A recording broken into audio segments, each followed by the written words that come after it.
Так, їмо узбецький плов з м'ясом.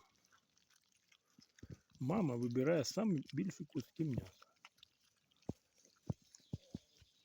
І так, щоб кормити своїх дитинчат потім.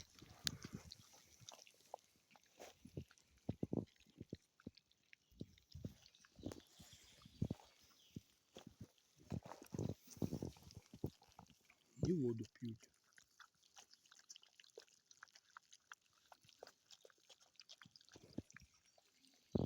Ось така трапеза. 6 цуценяток залишилось.